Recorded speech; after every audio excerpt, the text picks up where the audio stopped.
where your grade's coming from, how the different strategies as far as the different learning activities and things in the course are weighted. You want to understand the criteria and what you need to be able to do to meet that criteria. So if you have not done so, please, please, please make sure you read the syllabus and listen to that orientation panopto. Very important that you need to do that today. Because if you do that today, then you're going to be starting off on the right foot for sure. So I want to go ahead and introduce our other instructors in the course. I'm Dr. Rabel. Of course, you met me on the panopto, the orientation panopto. Online, it's kind of like stuck to a computer, tethered to a computer for 3 hours at one time is a lot. And I know that you guys have Pathoform 2 in the afternoon. All HESI, just like you do when you take a HESI.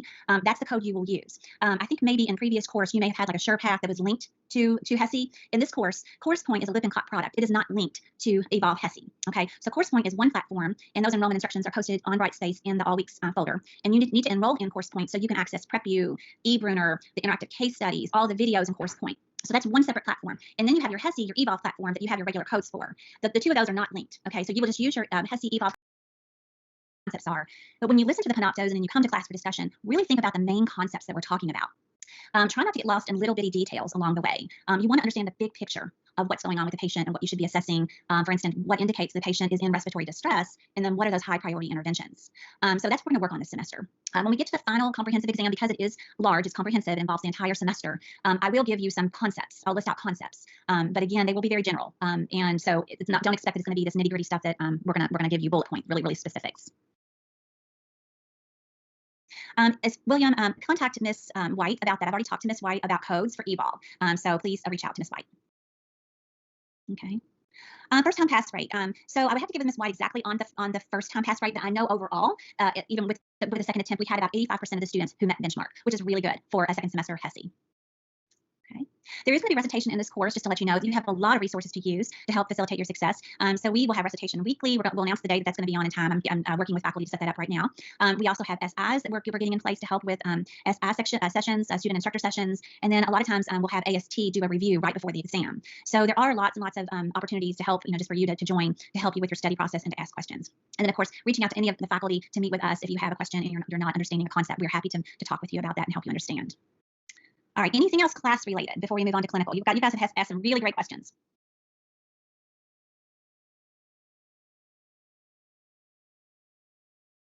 I think I got everything that was listed in the chat about class. Definitely looking forward to a great semester. Okay. As far as we're working with Dr. Bowen right now and the Academic Center of Excellence on that and setting those up. So you should hear something very soon, hopefully by the end of this week. Okay, let's go to some clinical questions. All right, so this week for clinical, I want to make sure that everybody's on the same page. First of all, in All Weeks folder, it's very important that you, again, look at that clinical schedule. It's posted in the All Weeks welcome folder. I recommend that you print that out. You have it online, but I also recommend that you print that out and keep it with you at all times in a binder or folder, whatever you have that you collect things, important papers in. Because there's going to be some point in time where you're going to like, oh, what am I supposed to do? And for some reason, you need to look at that hard copy. It's just another way to have access to that and to keep and stay on track. So for this week, all students will be doing, this is the only assignment that you have. You will be meeting with your clinical instructor on Teams. Okay, your clinical instructor should be sending you a Teams invite to meet on your scheduled clinical day this week to go over the clinical structure, the paperwork, the expectations, all those things, all of those things for clinical. Answer your questions about when to pick up assignments, when the paperwork is due, and all of those types of things. So that is very important that you attend that Teams meeting. And so I estimate that's probably only going to take about 2 hours at the most. But you also have some other work to do I call it prep work for the next week to kind of get you a head start, and it will count and give you credit for your clinical hours this week. So what you're going to be doing is in the clinical folder, there are some forms I want you to go ahead and complete. There is a medication worksheet, and I have listed some very common medications that you see in the clinical setting. I want you to go ahead and look those up, just like you would like for patho. What is the mechanism of action? What are the primary nursing considerations, the adverse effects, all of those types of things, and fill that out. And then there's also a lab diagnostic sheet that I want you guys to complete as well. Same kind of thing, kind of common labs and diagnostics that you'll see in clinical. You complete that this week. It's not due until before clinical the following week. So it's prep work for the following week, but it counts for this week's clinical hours. And what it does is just kind of gives you a boost, like a step up, a jump up to prepare you for clinical, because a lot of those things then you won't have to relook up when you actually start in your patient care because you've already done it. So that's the purpose of that. So that's what you should be working on this first week. Okay. Next week, our second week is really our first in-person hospital day. And so what you'll do on that day is you will not have any pre-work except for what you did the following week, that heads up kind of jumpstart pre-work that I just gave you. But you won't have to go to the hospital next week, okay? I mean, as far as like the day before. Don't want to be confusing. So usually what happens in Med-Surg is that you'll go the day before your clinical to get your patient assignment. But next week, you do not have to do that because it's orientation basically on the hospital unit, okay? So what you'll do next week is you'll just go to on your scheduled clinical day, meet your instructor where they tell you to meet on the units or somewhere in the hospital before you go onto the unit. And then you'll go onto the unit and your clinical instructor will orient you to where things are. So for instance, where is the Pyxis system? Where is the supply cart? Where's the linen? Orient you to the computer system. Using Epic, all of those different things. So the first couple of hours will be spent orienting to just the unit itself. And then after that, your clinical instructor will assign you to one patient to do a physical assessment on, okay? And so what you will do is you will use your physical assessment skills and do a head to toe physical assessment on your patient, and your clinical instructor is going to observe you and give you feedback on that. Okay. So I'm going to post like a checkoff sheet. It's not like a high stakes checkoff. So you're not going to like pass or fail kind of thing. It's more of a check sheet to give you feedback on your physical assessment skills. So I'll post that this week. Your clinical instructors will have that, and they will basically be observing you do a physical assessment on your patient next week, and then talk to you about it and how, what did you feel good about? What were the strengths? What could maybe you do differently next time to help improve that physical assessment? So those are the things we're going to start off with in clinical next week. And that will kind of give you like, okay, I'm warming up for this clinical experience. I'm not so afraid, but you're not going to give meds next week. You're not doing any of that next week. It's just physical assessment of the patient and then your orientation in the morning. Okay. You'll document that physical assessment in DocuCare. And so you'll have your class code and everything by then, and you'll document that in DocuCare and submit it you'll have 24 hours to submit it. Okay. So that's by 3 p.m. the next day. Okay. So we have a question in the chat. All right, so Megan asked about the process of going to the hospital the day before clinical. Your clinical instructor will talk to you about that and what time to be there to pick up your patient assignment when we start that process. For some instructors, it might be 2 o'clock in the afternoon that you can pick up your patient assignment. For other instructors, it might not be until 3 or 4. It just depends upon when your clinical instructor can get those clinical assignments posted, okay? So I answered the questions about what we're doing in clinical this week. All right. Other questions about clinical.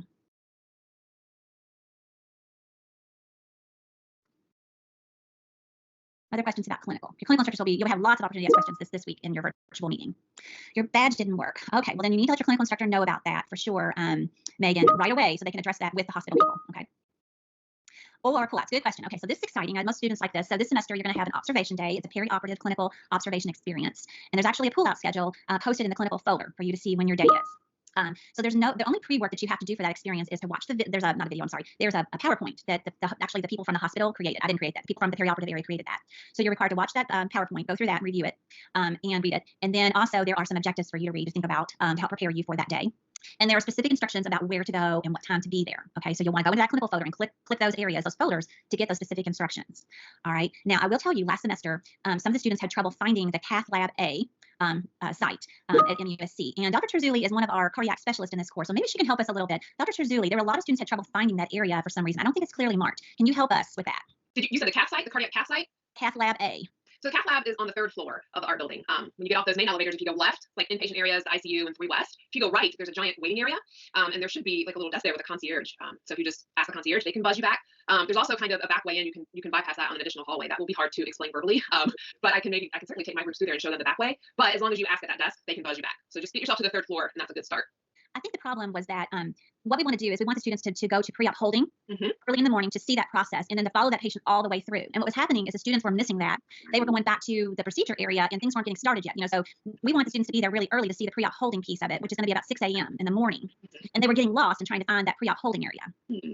Maybe I can come up with a map and we can disseminate it. So yeah, I'll see what I can do. Okay, I have directions that the people in Cath Lab gave me to direct the students, but for some reason, it is every single time people were getting lost. Other than that, I don't think anyone had a problem finding any of the other areas. Okay, it was just that Cath Lab A that they had trouble with. So don't worry about that. We'll get that fixed. We'll get the right directions up for you so you can find it. But it is important that you get there early for that experience to get into that pre-op holding area. Because if you miss that part, you're missing a really important piece of prepping the patient for the procedure and that nursing assessment and everything that goes with that. Okay. All right. Let's see. Other questions? I have a quick question. Can you hear me? Sure. Is it Samira or Samara? Yes, Samira. Samira. Okay. Yes. Okay. So this week we're going to be filling out the medication worksheet and diagnostic worksheet. That'll be pre-worked due for next week. But typically, do you mind? I don't know if you've already done this, but do you mind just kind of explaining what the pre-work consists of on a typical clinical day? Sure. Yeah. So your clinical instructor is going to also talk to you about this week, but there is an instruction sheet in that clinical folder that says instructions for pre-work. So if you'll see that. So what you're going to do is when you get your patient assignment, now this is just for your primary patient. In the beginning, we're just starting with one patient. Your primary patient, they will assign you basically something to do a concept map on. So it's most likely going to be their admitting diagnosis, their primary problem, and you will do a concept map on that problem. You should not use anything that you've done before in another class because I know in health assessment you've done concept maps. You may have done some foundations as well. So it needs to be a new concept map. But you will do that concept map and submit that the night before clinical by 11:55 p.m. Also, you'll have to update your medication worksheet and update your lab diagnostics worksheet. So if there are new meds, so say that week you are assigned to give meds and you're going to give POs, topicals, sub-Q, or IM between the hours of 7 a.m. to 2 o'clock p.m. because that's the time you're going to be on the units. Students will look up those specific meds that pertain during that time frame and to prepare for giving those meds. Now, that could be quite a few meds. Again, that's why I'm trying to give you guys a head start in looking at some of the common ones, but you will most likely have to add to that every week. And so you'll upload that document to the Brightspace, just like you did with Harbor before, along with your concept map and your lab diagnostic sheet the night before by 11:55 p.m. And that's your required pre-work. Then when you go to clinical the next day, you should print out your concept map and bring it with you so you have like a guide. This is what I'm going to focus on with my patient. And then also, if you have like pre-printed drug cards or med cards, you can bring those as well. If you have those, and you don't have to print out the med sheet, you can just bring your pre-printed cards, the ones that pertain to those meds. It's really up to you. If you don't have the pre-printed cards, then you'll have to print out your med sheet and bring that with you. And I'm working with Ms. Smith, who teaches your Patho-Pharm course, on getting also maybe some like things, Word document where you can cut it into drug cards, like squares into drug cards that can be used as well. So we'll have different ways for you to bring that medication information with you to clinical. Does that answer your question, Tamara? Okay, great. All right. And then, of course, after clinical, your instructors will talk to you about what to do after clinical is that physical assessment data in a DocuCare. And you have 24 hours to complete that in DocuCare, your physical assessment on your patient. And also, you'll have to do like a clinical reflection. And I have those reflection questions posted in the clinical folder. So it's not very long. It's pretty brief, but a clinical reflection that week. Okay, great questions. Any other questions before we get into our content?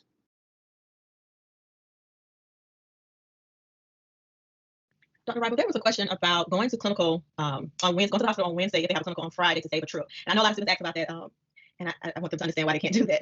No, you cannot. You have to go the day before your scheduled clinical because patients, there's a fast turnover rate in the hospital. And so the clinical instructors will be making your clinical assignments the day before clinical, and they will not make them until the afternoon, until after the lunch hours, because a lot of times those patients will go home if we make those clinical assignments too early. So you have to go the day before clinical, and it's probably going to be more like around 3 o'clock in the afternoon that those clinical assignments will be ready for you. Okay. And also remember, you have to submit your self-COVID screening through the QR code before you go and pick up your clinical assignment. So anytime you go to the hospital, you're going into the hospital setting, perioperative experience, picking up a patient assignment, the day before clinical, it has to be within 24 hours of entering that hospital experience. And that's really important, okay? So Taylor, yeah, right. So again, it's going to be around 2 or 3 o'clock in the afternoon. Those assignments will be ready. It will depend upon your clinical instructor. And then you have, it's usually a good idea to make sure you get that before the evening hours so you can get home and do your prep work and to do your concept map and to look up your meds and all those things. So typically it takes about an hour. That's been my experience with students when they're at the hospital picking up their patient assignment. I know the VA has strict rules about not being on premise on the site like after 8 o'clock at night for students. I don't think that is the case for MUSC. I can check on that. I don't think there's they kick you out, but you don't want to go late. You want to get home. You want to get it as soon as it's posted and get home and do your prep work. Does that answer your questions? We do have a high fidelity simulation experience in this course, which is very it's very helpful for students. That does not happen. Those rotations don't start until July because we need to cover a lot of content before we get there. Because the high fidelity simulation experiences are again using clinical judgment. You have to have the content in class to be able to really to really make it a valuable day for you, to make it a great learning opportunity. But that will come in July, and so I'll probably before that time frame go over some more things with you about high fidelity sim when we kind of get towards the end of June to help you prepare for that. VSIMs are located in the course point. There's a question about VSIMs. Yes, they are located in the course point, and those will typically be assigned for like a post-conference activity. I will kind of sporadically assign those as we move through the course to correlate with our content. So, for instance, there might be one week that I want you guys to go over heparin drip calculations in post-conference, okay? You would just be doing, that would be kind of your focus for post-conference. Another week, it might be doing a VSIM, but I'll give you enough heads up that you have time to complete it. So you could discuss, use that as a class or post-conference discussion. All right. Do students have trouble with getting all their pre-work in on time? No, I haven't had any issues with that, Sarah. In the past, we've had really good success with students submitting on time. Honestly, since I've been at MUSC. I've been at MUSC for 5 years now, and since I've been here, I have actually decreased the amount of pre-work for this class. It used to be a lot more than this. So we took away care plans. We've taken away a lot of things. So we've tried to really drill it down to the essential pieces to help prepare you and streamline it, so it shouldn't be a problem. Okay. Now, previously, some of you may not know this, but previously I taught in Louisville, Kentucky, in a private Catholic university, and I taught ABSN students, and I also taught traditional nursing program students, and I did that for 15 years. So, and it's been primarily in med-surg and in critical care. So, I've had that perspective of seeing what other schools do, and what we're doing right now for med-surg is it really is very streamlined. So it should be very doable. Can you wear your uniform? So what type of uniform are you talking about, Savannah? Is it a white uniform? The scrubs, like if we wear scrubs to clinical, can we keep that on to go to our assignment? Okay. Yeah, sure. If you wear your professional attire, if you don't have a uniform on that day or whatever, you're wearing your professional attire for clinical assignments, just make sure you have your lab coat on with your name tag, all of that. You got to have your badge with you to identify yourself. And always remember that when you go on that clinical unit, you're representing MUSC, so you want to look professional. But yes, if you have a uniform, that's totally fine as long as it's not soiled in any way. We wouldn't want that. Are you coming from psych clinical? Is that what you're talking about, Savannah? Yes, psych. Okay, yeah, that should be fine. All right. Any other clinical questions? Okay. All right. Well, let's go ahead and get started. I'm looking at my participant list here. Looks like we have everybody on, basically. Okay. All right. Let's see. Catherine asked a question. Oh, you're hearing all the beeps and stuff? Is that what you're hearing, Catherine? Okay, yes, I will try to do that. I'm sorry about that. I will do that. All right, like I appreciate your all's patience with me as we transition to this new platform, and I was getting the hang of Collaborate. I felt pretty good about it, and I was like, oh great, here we go again. But we will get through it together. Okay. All right, so can you see my screen for discussion slides? Can you see that okay? Yes, ma'am, we can see it. Okay, great. Let me see if I can go in here and disable sound. I don't know if I can from meeting options. I'm afraid I might disconnect you all, is what I'm afraid is going to happen. Okay, I think I can do that. Allow meeting chat. Allow reactions. Is that what I want to take off? I'm not sure. Dr. Trizzle, can talk. Trizzle, no? No, the reactions are like little emoji buttons. And I don't think Dr. Simmons, maybe you can speak to this too, but I don't think that she and I have what's the word I'm looking for here? Like moderator privileges. So I don't even have options to look at the sound options at all. I don't either. Okay. I don't see it when I click on meeting options. It's like announce when callers join or leave. But it doesn't say anything about like the chat. I don't see it. So I'm sorry about that. We'll try to work on that next time. It's on the top right. Oh. Still don't. Device settings, meeting info. No, that's not one. All right. I'm not sure. I'm afraid that I might. We'll just kind of go with it today. And I know it's aggravating, but we'll work on it next time. Okay. All right. So we're going to go ahead and get started.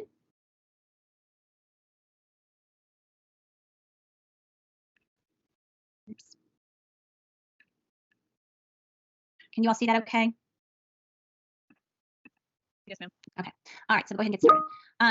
All right. So we're going to hopefully you've listened to the PowerPoint, the pre-recorded PowerPoint.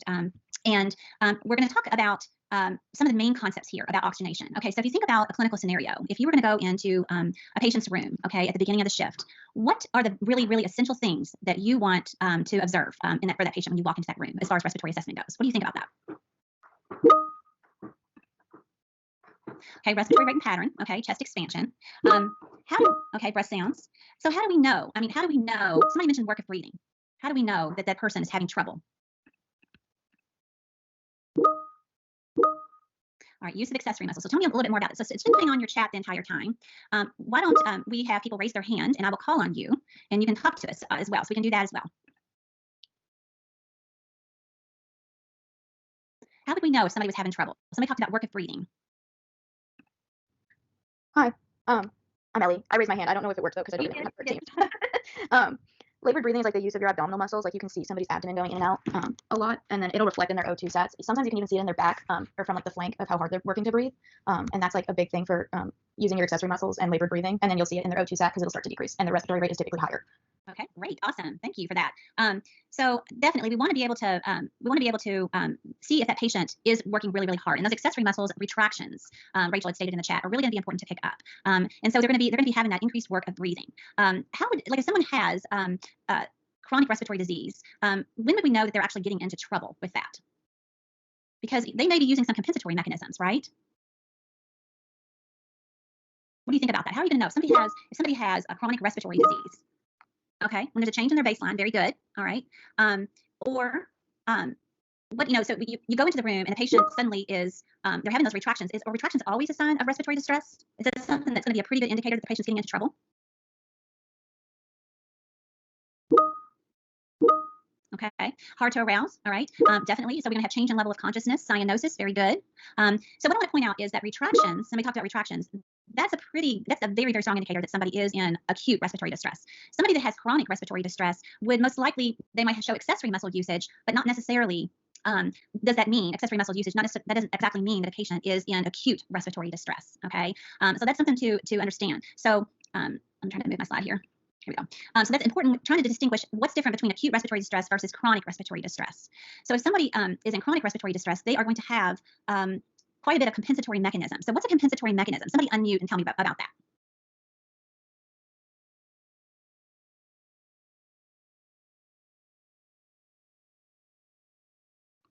Like the position of their body, Okay. like hunching over, things like that, allowing expansion of the lungs. All right, great job, Zachary. Appreciate that. You jumping in there and being brave to speak up, because this is what I want you guys to do. I know it's difficult in this virtual format to have these discussions, but it's really going to be a lot of times you're all apart and unmuting and speaking, so we can kind of talk back and forth in addition to the chat. So definitely, so that position of the patient. So patients with COPD, like chronic respiratory disease, the emphysema that they have, they will be in a tripod position, right? Do you remember the term tripod? Okay, tripod position. All right, so that patient, that would be typical, that would be expected, okay? And so that doesn't necessarily mean that the patient's in respiratory distress just because they're in the tripod position. What I want to know as a nurse is, what is this patient's baseline? Like you all talked about, a lot of you all recognize that, and you said, what's the baseline? That's so important to know, because if they have chronic respiratory disease and I walk in and they're in tripod position, that does not mean that all of a sudden I need to call a rapid response because my patient's in respiratory distress. But if I see retractions, that usually does mean that a patient is really getting into trouble, because it means that they really are increasing their work of breathing. So let's see, somebody has their hand up. Let's see if I can see who that is. Samara? Yeah, I was going to say, so with the baseline, I guess, would you see changes in vital signs as compensatory mechanisms? So somebody with COPD, they would naturally have an increased respiratory rate, right? Exactly. So that, yes, very good. So that's important to recognize. So somebody with COPD might normally breathe at home, 28 times a minute, or maybe even 32 breaths per minute if they get up and walk to the bathroom or around their house, or they're doing some, activity.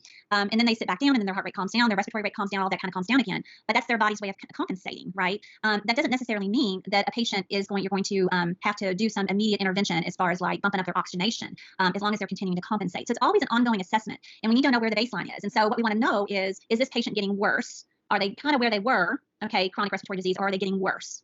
So, so we talked about retractions. What about color? What are some things that would indicate, like if somebody had chronic respiratory disease, they're starting to get into trouble? We know that cyanosis means a patient is they're not oxygenating very well. But what about that patient with COPD that doesn't have a great color? What might we see change-wise with them? Yeah, exactly. So I'm seeing more paler, paler, as however you want to state it. It's going to be a change from their baseline. A lot of these patients have what's called, I put it in the chat, a ruddy color. Have you heard the term ruddy? You ever heard that term before? Okay, so ruddy means like purple red. Okay, a purple red color. So a lot of our patients with COPD, chronic disease, they will have that ruddy kind of purplish red color, and that's kind of their norm. But if they start getting into more distress, they're going into acute distress, where we're going to have to do an intervention. We'll talk about those interventions in just a minute. Then they're probably going to start to look different, pale, white, just that awful color that you know that they look. It's just noticeable in clinical if you walk upon that. It's like, oh my gosh, gray. That's another one. I've seen patients that look gray. Not a good finding at all. So we're watching for those changes. So the reason why I mention this is I want you all to think about the big picture. I know you all know how to spot respiratory distress, but how do you do that with a patient who already has chronic respiratory disease? How do you pick up on there's a need to call for help? Okay, and so that's all about knowing their baseline and assessing for those changes in that patient. Any questions about that before we move on? Those are some big concepts to understand. Hi, I have a question. Sure. So would you just say the main difference then? I'm just taking notes and trying to concise everything that we just went over. So would you say the main difference is the comparison back to their baseline?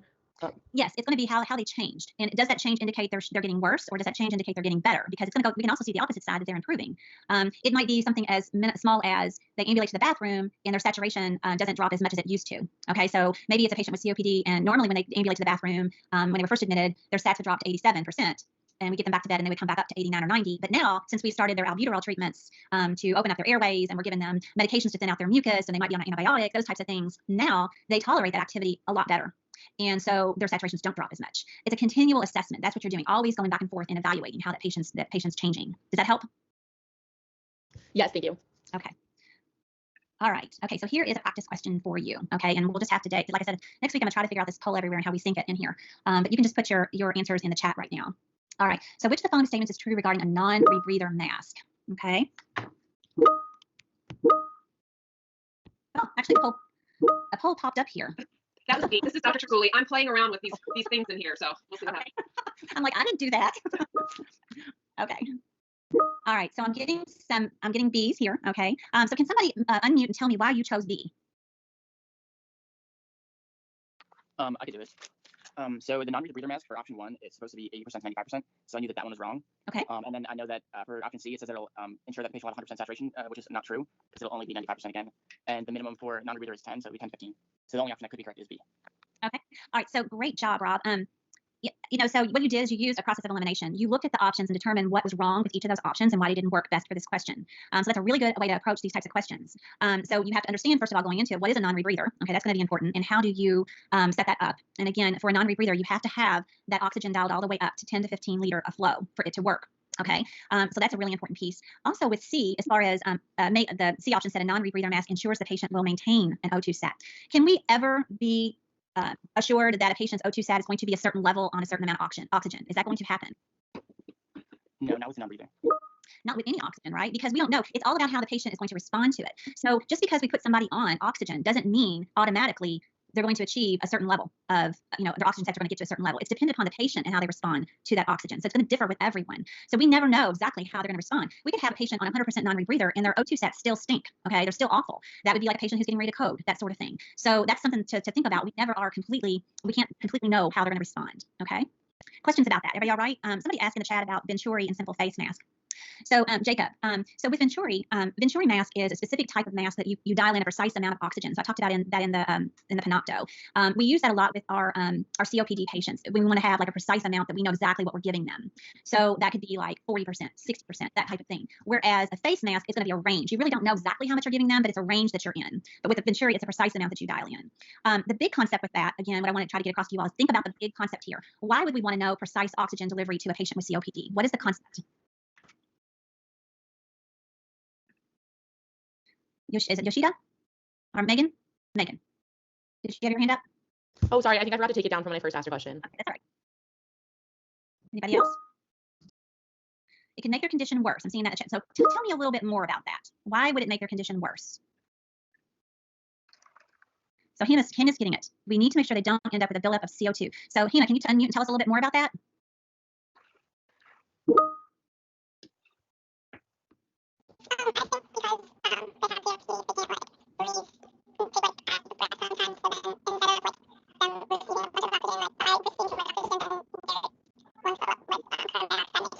That's okay. Hannah, there's something wrong with the audio. I'm not getting it very clear. So you can just put it in the chat box. It's fine.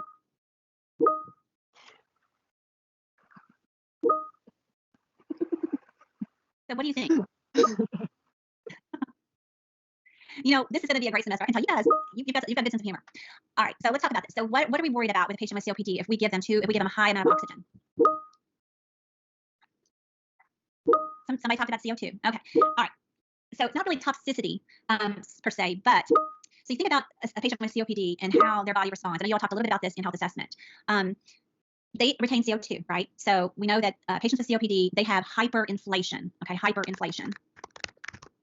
And so that means they have air trapping. So they basically cannot get everything out. Okay, they cannot exhale. Everything is kind of stuck. Okay, they're having a lot of trouble with that. So they have air trapping, and that's why their chest gets barrel chested. It gets wide over long periods of time because of that disease process. And so if we give a person with COPD who is used to compensating with their respiratory drive, okay, so what they do is they breathe faster to try to get rid of all that CO2. That's their compensation method. Okay, if we give them a bunch of oxygen and we dial it up to 100%, then what happens to their respiratory drive? What could happen to their respiratory drive? Yeah, good, Megan. So Dylan, it's going to decrease. So the respirations are going to start to probably decrease because their body's thinking, oh, I don't need to work that hard anymore. I'm kind of happy. All this oxygen feels great. Okay, so they kind of get too relaxed if you want to think about it that way. And so it could be detrimental to that patient because then it's going to cause more problems with CO2 retention and also then leading to problems with altered mental status and those types of things. So and possibly totally stopping their breathing altogether and possibly coding. So that's why we have to be very careful about that, and that's why that Venturi gives that precise amount, and that's one of the main rationales for it. However, I will say, not all COPD patients will be put on the Venturi. Some of them do fine on just 2 or 3 liters of oxygen per nasal cannula. So it just depends upon the patient, and so that's what you have to understand. Any questions about that? Okay, so here's another one for you. This is a kind of like a select all that apply, which again you'll just have to put your answers in the chat. All right, Gracie just asked if I could explain why they breathe fast again. Yes. So what's happening with somebody who has chronic respiratory disease like COPD is that they are trying to breathe faster to eliminate that CO2 because they have air trapping. They have too much retention of CO2. So if you think about the compensation in the body and the way it goes up to basically that signals the brain, that respiratory center in the brain, to increase the respiratory rate to try to drive down that CO2. Okay. All right. So we have a poll going here that I guess Dr. Terzilli started here. Will it allow select all that apply? It's kind of what I don't know. Maybe somebody can come up here and tell us if it's letting them check more than one.